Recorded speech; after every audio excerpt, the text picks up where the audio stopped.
নমস্কার বন্ধুরা, সবাই কেমন আছো? আশা করছি সবাই খুব ভালো আছো। তোমাদের ভালোবাসাতে আশীর্বাদে আমরাও খুব ভালো আছি। তো আজকে সকালবেলা থেকে তোমাদের সঙ্গে কিছুই শেয়ার করা হয়নি, তো দুপুরবেলা থেকে ভাবলাম যে তাহলে ভিডিওটা স্টার্ট করি। তো চলো আজকে নতুন একটা ব্লগে তোমাদের সঙ্গে চলে আসলাম। আর নতুন একটা ব্লগে তোমাদের সবাইকে জানাচ্ছি অনেক অনেক স্বাগত ও ভালোবাসা। আর আজকে ব্লগটা আমি দুপুরবেলা থেকে স্টার্ট করলাম।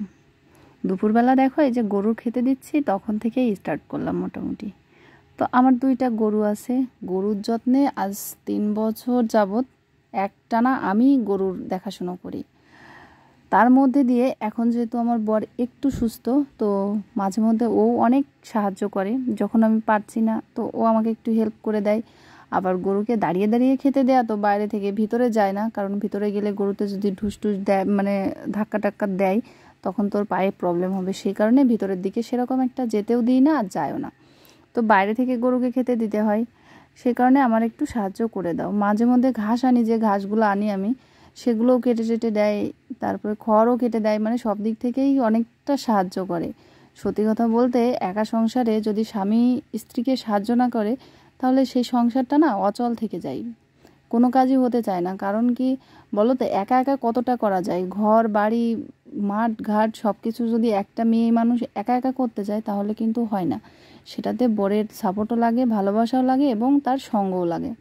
তো আমার বরটা সবসময় আমার সঙ্গ দিয়ে যায়। সে যখন অসুস্থ হয়ে বিছানাতে ছিল, তখনও কিন্তু আমাকে সঙ্গ দিয়েছে, সাহস জুগিয়েছে কাজ করার জন্য। আর আমি তখন এক এক মনে কাজ করে গেছি, কখনো চিন্তা করিনি যে আমার বাড়ির অন্যান্য মেম্বার যারা আছে আর কি, আশেপাশেও বলতে পারো অনেকের অনেক বন্ধু বান্ধব, মানে আমার যেখানে যে আছে সবার কথা চিন্তা করতে গেলে তারা ফ্রি সময় পেত, ফ্রি গল্প করতো, ঘুমাতো, বসে থাকতো।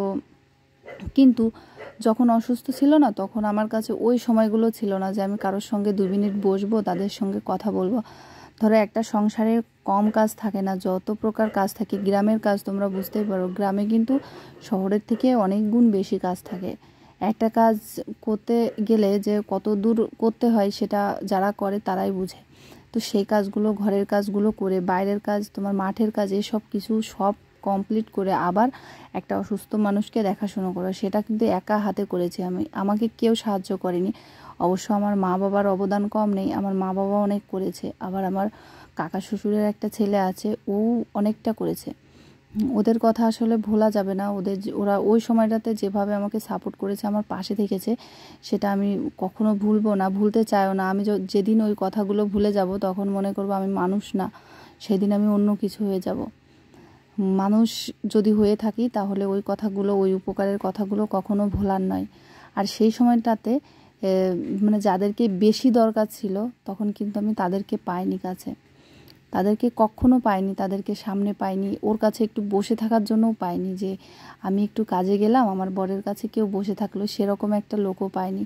তো আমার মেয়ে ছিল, যাই হোক, মেয়েকে নিয়ে আমার বর ঘরে যতই বন্দি জীবন কাটাক না কেন, তবুও সবসময় চেষ্টা করতাম বরকে হাসি মুখে রাখার, তাকে আনন্দ দেওয়ার। এজন্যই আর কি বাইরে আমি কখনো কারোর সঙ্গে মিশতে পারতাম না। আবার ঘরে বলো যে একটু রেস্ট নেব কি একটু ঘুমাবো, যখন দেখতাম যে আমার বর এত অসুস্থতার পর, এত কষ্ট ভোগ করার পর একটু ঘুমাচ্ছে, তখন আমি কি করতাম, আস্তে আস্তে কাজগুলো কমপ্লিট করতাম, যাতে ও যখন উঠে তখন ওর সঙ্গে আবার বসে গল্প করতে পারি, তাহলে ওর মনটা ভালো থাকবে। যদি একা একা রেখে ঘরের থেকে আমি বাইরে যেতাম, তাহলে ও কী করতো, ঘরের ভিতর বসে বসে কান্না করতো। তো সেগুলো দেখবো না বলেই আমি সব কাজগুলো যখন ও ঘুমাতো বা রেস্ট নিত তখন করতাম। আর যখন ওর খারাপ লাগতো, তখন ওর সঙ্গেই থাকতাম। সেই খারাপ সময়টা এখন আর নেই, এখন সেই খারাপ সময়টা পার করে গেছি, অনেকটা ভালো সময় এখন কাটাচ্ছি। তবে আগের মতো জীবনে হয়তো কখনো আসবে কিনা আমি সেটা জানি না, তবুও এখন যেরকম আছি আমরা অনেকটা ভালো আছি। খেয়ে থাকি না খেয়ে থাকি, দুজনে ভালো আছি, সুস্থ আছে, এটাই অনেক আমার কাছে। তো যাই হোক, দুজন মিলে একটু আধটু করি বলেই হয়তো ভালো আছি, বা ও আমাকে সাপোর্ট করে, আমি ওকে সাপোর্ট করি, দুজনার সুখ দুঃখ ভাগাভাগি করে নেই, সেই কারণেই হয়তো ভালো আছি। তো যাই হোক, তোমাদের সঙ্গে অনেক কথা শেয়ার করলাম। তবে আমি একটা ব্লগ বানাবো, একটা ভিডিওতে আমার বরের কি হয়েছিল না হয়েছিল সেটা তোমাদেরকে বলবো। প্রত্যেক দিন তো বলি যে অসুস্থ অসুস্থ, কিন্তু কি নিয়ে যে অসুস্থ, কেন অসুস্থ, কি হয়েছিল সেসব ঘটনা তোমাদেরকে কিন্তু এখন পর্যন্ত আমি বলিনি বা বলাও হয়নি। তবে আমি এটা তোমাদেরকে একটা সময় বলবো। আর তোমরা যদি কেউ নিজে থেকে জানতে চাও যে আমার জীবনে কী এমন ঘটে গেছে বা আমার বরের সঙ্গে কী এমন ঘটে গেছে, সেটা কমেন্ট করে বলো, আমি তোমাদেরকে অবশ্যই অ্যান্সার দেওয়ার চেষ্টা করব। তো যাই হোক, গরুকে খেতে দিলাম, আবার কিছু গোবরও হয়েছিল গোয়াল ঘরে, তো সেটা দিয়ে একবারে গোবরের লাঠিটাও দিয়ে দিলাম। রোদের মধ্যে দিলে সেটা শুকিয়ে যাবে, বিকালবেলা দিলে তো আর শুকাবে না, সেই কারণে গোবরের লাঠিটাও দিয়ে আসলাম। দিয়ে এসে এদিকে আমার বর এসে গরুর ওখান থেকে এসে দেখি যে ঘুমিয়ে পড়েছে, মানে ও ঘুমাচ্ছে। তো একটা ছোলম এনেছিল, ছোলম না, এটা হচ্ছে বাতাবি লেবু বললে তোমরা চিনবে। ছোলম এটা হচ্ছে কি আমাদের আঞ্চলিক ভাষা আর কি, অনেকে ছোলম বললে নাও চিনতে পারে। তো যেটা আমাদের আঞ্চলিক ভাষা সেটাই মুখ থেকে কিন্তু বেশি বেরোয় মানুষের, যেটা আঞ্চলিক নয় সেটা কিন্তু বলতে গেলে একটু হলেও বাধে। তো যাই হোক, এই ছোলমটা কাটলাম, বাজার থেকে এনেছিল তোমাদের দাদাভাই, বলল যদি খেতে ভালো লাগে তাহলে এরপরে যেদিন যেদিন হাটে যাব যদি পাই তাহলে নিয়ে আসব। তো আজকে মাখালাম, তবে ও ঘুমাচ্ছে, ও এমনিতে টক টক তেমন একটা খেতে চায় না, আর ওর টক খাওয়া একদম বারণ। তো সেই কারণে যদিও খাই খুব কম, বেশি না। আমি আর আমার মেয়ে এখানে বসে গেছি ছোলম বাছতে, মানে বাতাবি লেবুটা বাছতে, বেছে নিয়ে দেখো মাখানো হয়ে গেছে। আর একটা কোয়া ছিল সেটা আমি বাছছি, এদিকে আমার মেয়ে খাওয়াও শুরু করে দিয়েছে। কিন্তু আমি ভাবছিলাম যে একটা মরিচ দেব, তারপর মনে করলাম ঝাল নেই যেহেতু দুটো মরিচ দিই। তো দুটো মরিচ দেওয়াতে কি হলো, ভীষণ পরিমাণে ঝাল হয়ে গেছে, আমার মেয়ের পক্ষে খাওয়াটা একটু টাফ। তারপরেও কি বলো তো, ও কখনো ঝালকে ভয় পায় না। যখন আম, বড়ই, তেঁতুল মানে টক জাতীয় খাবারগুলো হয় তখনও কোনো কিছুকে ভয় করে না, ঝালকে তো নয়। খেয়ে পরে দরকার হয় ও খাবে, তোমার চিনি খাবে বা মিষ্টি খাবে, কিন্তু তখন ওটা ও খাবেই, ওর কিছু মনে হবে না। তো যাই হোক, ওটা খেয়ে দিয়ে স্নান করে সবাই একটু বিশ্রাম নিয়েছিলাম, আর এখন চলে আসলাম একদম দেখো সন্ধ্যাবেলা। তো সন্ধ্যা টন্ধা ধরানো কমপ্লিট, এখন চলে আসলাম চা করতে। বাড়িতে গ্যাস না থাকলে যে সমস্যাটা হয়, দেখো গ্যাসটা আনবো করে আনাই হচ্ছে না, গ্যাসের দামটাও বেশি ছিল, তারপর যেহেতু জ্বালানিতে চলে যাচ্ছে সেই কারণেই আনা হচ্ছে না। আর রাস্তার অবস্থা কি বলবো, সেটা তো ভীষণ খারাপ অবস্থা আমাদের এখানে। তো তোমাদের দাদাভাইকে বলেছি যে গ্যাসটা ভরে এনে দাও, তাহলে রাত্রে একটু চাটা করে খাওয়া যায়। তো ও বলেছে আচ্ছা দেখি, মানে টাকা পয়সার তো একটা ব্যাপার থাকে বলো, আমাদের সংসার ছোটোখাটো একটা সংসার, ছোটোখাটো আয়ের মধ্য দিয়ে আর কি চলে। তারপর অসুস্থতা, তো এত কিছুর মধ্যে দিয়ে চলতে গেলে অনেক কিছু কিন্তু আমাদেরকে হিসাব করে করতে হয়, বা খেতে হয়, পড়তে হয়, সব কিছু হিসাব করে করতে হয়। তো এটার ব্যাপারটাও সেই একই রকম। তো দেখা যাক, যদি হয় তাহলে অবশ্যই এ মাসে নিব, আর যদি না হয় তো সামনের মাসে দেখব নেওয়া যায় কিনা। একটা গ্যাস নিলে অনেক দিক থেকে উপকার হয়। আর এখন এই যে চা করলাম, এটা হচ্ছে হিটারে জল দিয়েছিলাম, তো চা পাতা দিয়ে চিনি দিয়ে আর পরে হচ্ছে গরম জলটা ঢেলে দিই। তো এটা করেই খাচ্ছি অনেক দিন যাবত, যেহেতু চা খাওয়া আমার একটা নেশা হয়ে গেছে বলতে পারো। চা না খেলে আমার ভালো লাগে না, প্রত্যেক দিন সারাদিন খাই না খাই, সন্ধ্যাবেলা একটু চা আমার লাগবেই। তো তখনই করি। তারপর মেয়েরও গলাতে একটু খুসখুস করছে, সেজন্যই চাটা করলাম আরও ওর জন্য। আর এখন এই যে বিস্কুট টিস্কুট দিয়ে দিচ্ছি, সবাই বসে এক জায়গায় বসে এখন একটু খাওয়াও হবে, গল্প হবে, আড্ডা হবে বলতে পারো। এখন পর্যন্ত কিন্তু রাত্রে রান্না করতে যাইনি আমি, তো ভাবলাম যে তাহলে চাটা খেয়ে একবারে রান্নাঘরে যাব, ঠিক আছে। তো চলো চাটা খেয়ে নিই, আর ওদিকে আমার বর আর আমার মেয়ে অপেক্ষায় আছে কখন চা নিয়ে আসবো। আর আমার মেয়েটা তো চায়ের কথা শুনলে ও মানে 10 পা খাড়া করে দাঁড়িয়ে থাকে, যে কখন চা আসবে, কখন চা খাবো। চা খাওয়াটা মেন ব্যাপার না, ওর কাছে হচ্ছে গিয়ে ওই বিস্কুটগুলো খাওয়াটা হচ্ছে মেন কথা। বিস্কুট খেতে খুব পছন্দ করে, আমি জানি না আমার মেয়েটা আমারই মতন হয়েছে, কিন্তু আমি এখন অনেকটা কমে গেছি বিস্কুট খাওয়াটা। আর এই যে এখানে দেখো বডি বিল্ডার হচ্ছে গিয়ে বলছে যে আমি একটু বডি দেখিয়ে দিই, হ্যাঁ। তো সেই কারণেই একটু বডি দেখালো, তারপরে তো লজ্জা পেয়ে গেল, এবার গেঞ্জি টেঞ্জি পরে নিয়েই বসে আছে। তো মোট কথা, ও যখন মানে সুস্থ ছিল তখনও কিন্তু ওর বডি এরকমই ছিল, তবে এর থেকে একটু স্লিম ছিল। তবে এখন যেহেতু কোথাও যায় না, কোনো কাজ করে না, বসে থাকে, সে কারণে স্বাস্থ্যটা একটু বেড়ে গেছে, আর তার সাথে সাথে পেটটাও একটু বেড়ে গেছে, ঠিক আছে। তো যাই হোক, সব নিয়ে মোটামুটি এখন অনেকটাই ভালো আছে আগের থেকে। আর এখন বসে বসে একটু চা খাবো আর গল্প করব। তারপরে চলে যাব রান্না করতে। আমাদের বাড়ির সবাই বলে যে মানে সবাই আর কি যখন খাওয়া দাওয়া করে বেশিরভাগ সময়টাতে তখনই আমার রান্না করতে যাওয়া পড়ে। আর কি ওদের মতোই 8টা-9টার সময় ঘুমানোর অভ্যাসটা তো আমাদের নেই। আমার মেয়েটা তো রাত 12টা-1টার নিচে ঘুমাবেই না। তো অত সকালে রান্না করে কি করব বলো? মেয়ের এদিকে বই পড়া আছে, যদি রান্না করতে যাই বই পড়াটা হয় না। তো একটু পরে রান্না করলাম, তাতে তো কোনো ক্ষতি নেই বলো। তো সেই জন্যই সকাল সকাল আমি রান্না করতে যাই না, একটু পরে পরেই যাই, যাতে রান্না করে এনেই খেয়ে দিয়ে পরে ঘুমানো যায়।